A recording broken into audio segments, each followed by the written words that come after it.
doctor Guillermo, y nuevamente bienvenidos, buenas tardes. Y bueno, vamos a empezar porque hay mucho de qué hablar.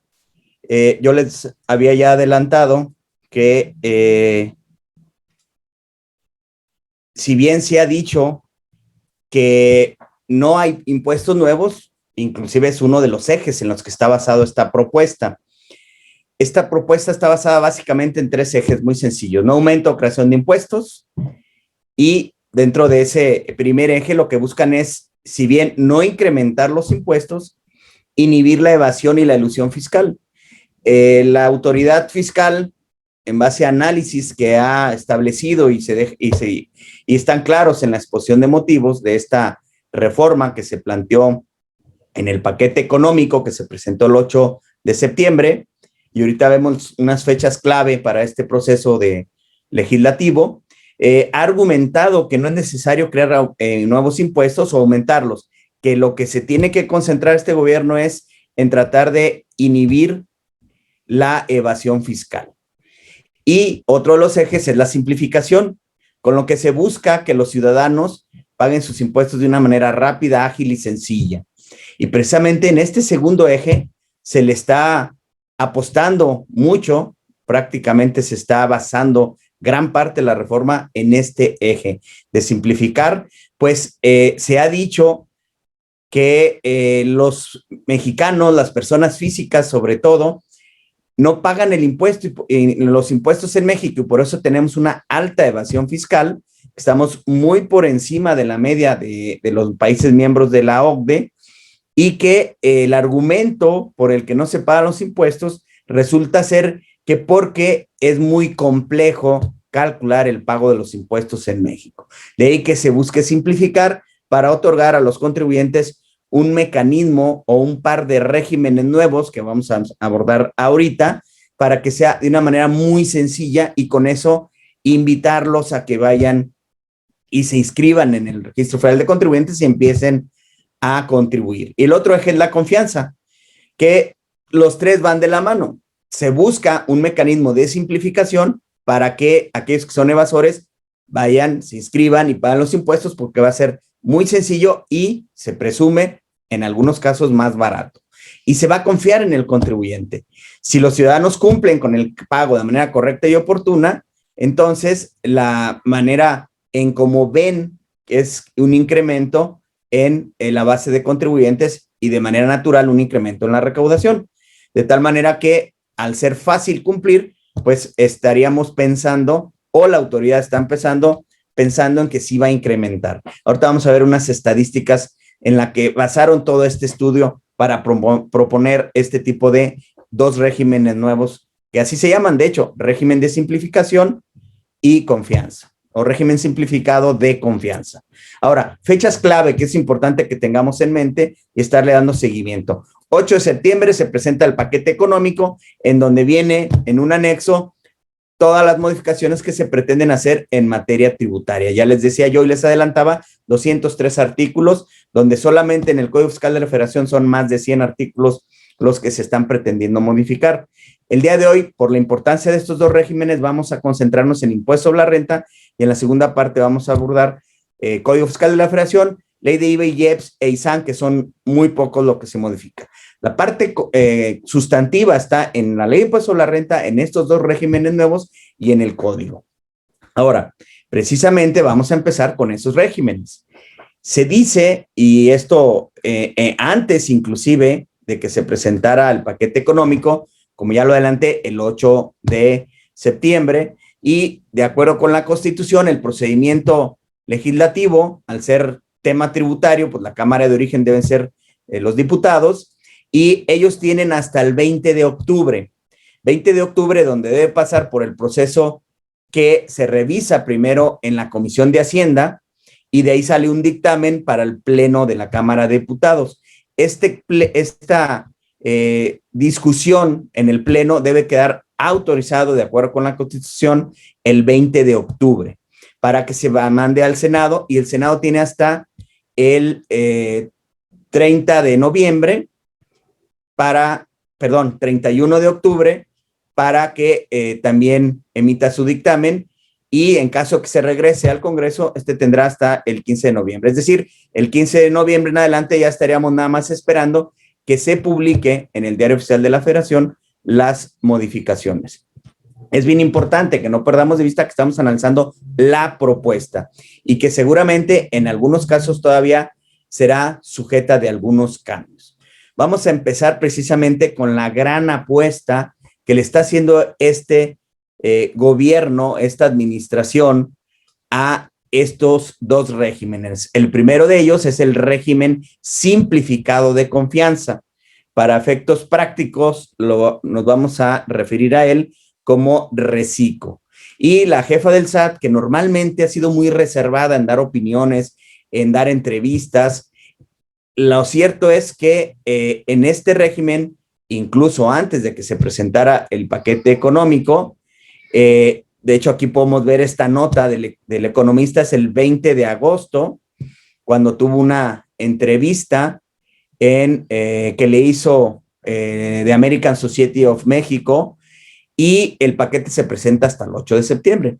Contrario, pues, a la costumbre que habíamos visto en la jefa del SAT de no dar muchas entrevistas, de ser muy reservada, y viendo su perfil, que ella es matemática, pues hace precisamente gala de esos conocimientos matemáticos y echa a volar una serie de estadísticas, y en estas diferentes ruedas de prensa, apariciones que ha hecho bastantes, ella advierte que con este régimen de confianza pretenden en un lapso de 5 años elevar un 30% la base tributaria.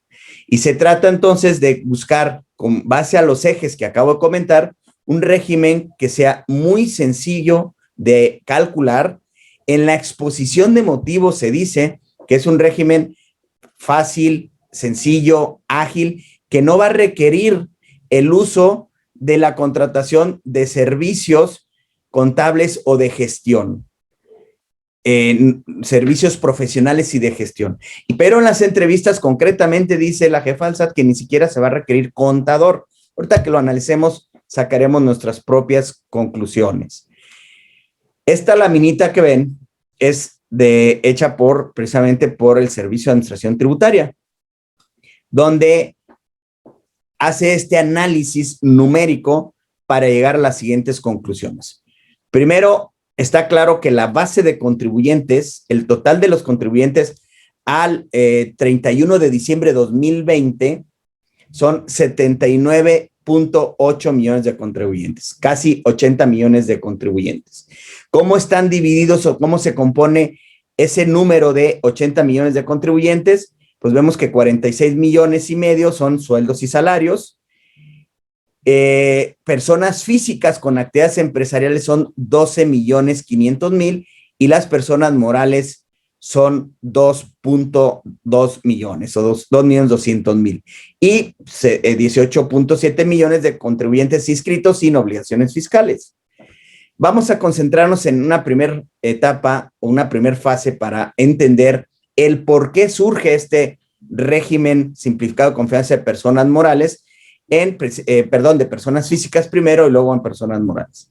Hablando de estas 12.5 millones de personas físicas que tienen actividades empresariales, se analiza y se concluye que 10.200.000 contribuyentes, personas físicas, que se concentran en 4 actividades empresariales y profesionales, régimen de incorporación fiscal, personas físicas que obtienen ingresos por otorgar el uso o goce temporal de bienes, es decir, arrendamiento, y personas físicas con actividad empresarial, pero dedicadas al sector primario, actividades agrícolas, ganaderas, pesqueras y silvícolas.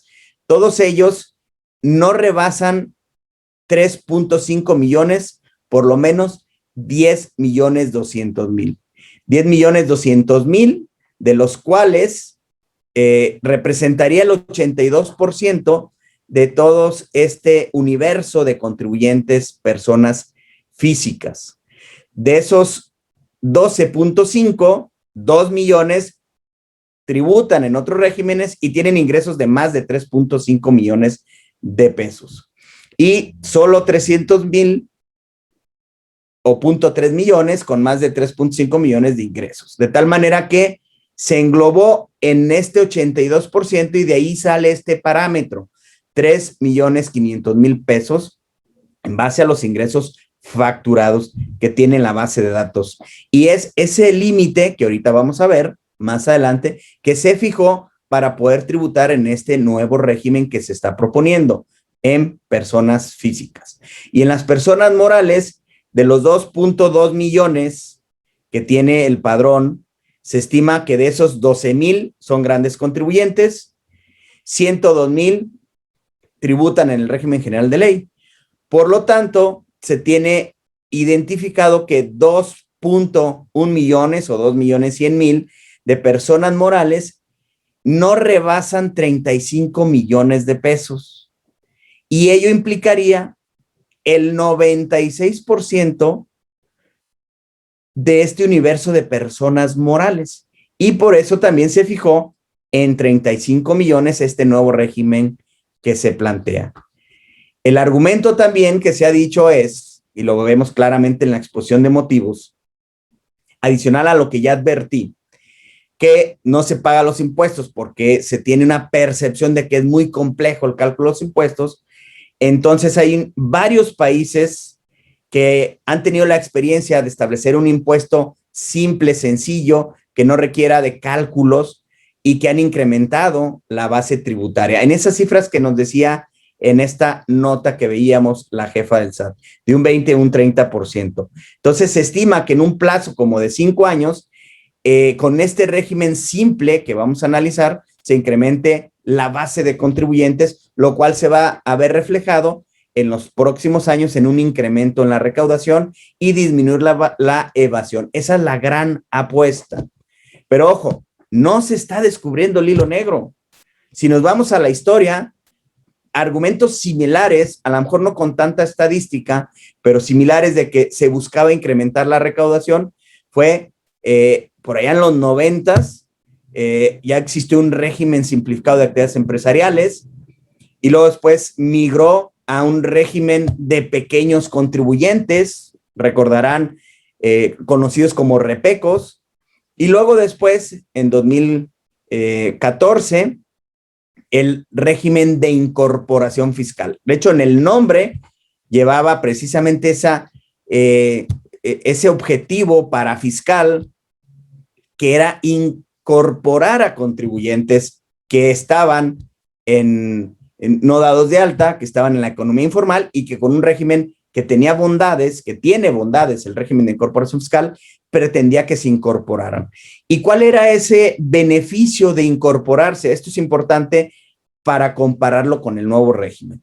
Ese régimen de incorporación fiscal que hoy tenemos vigente, parte del atractivo, del estímulo de esta situación parafiscal era que al principio no se quería incrementar la recaudación, era buscar incrementar la base de contribuyentes. ¿Y cuál era ese atractivo? Que si yo me inscribo en el régimen de incorporación fiscal, determinaba mis contribuciones de manera normal como una persona física en actividades empresariales, pero el impuesto que resultaba a cargo podía yo disminuirlo el primer año a partir de que me inscribí el 100%.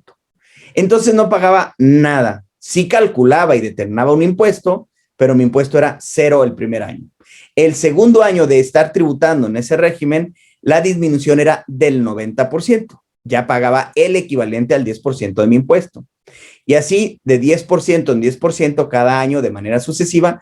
Por lo tanto, en 10 ejercicios, alguien que se da de alta a partir de hoy, en 10 ejercicios, terminaba de ese beneficio de disminución de su impuesto y ya pagaba en el año 11 al 100% su impuesto. Y ese se buscó precisamente también, como hoy se está buscando, incrementar la recaudación. Estamos a 7 años de ese régimen. ¿Qué pasó? Pues no incrementó el universo de contribuyentes. Hay países donde se ha implementado y que también han resultado pues siendo un fracaso. Esperemos que este régimen sí logre su objetivo. ¿En qué consiste este régimen simplificado de confianza para personas físicas? Porque luego tenemos uno para personas morales. Vamos primero a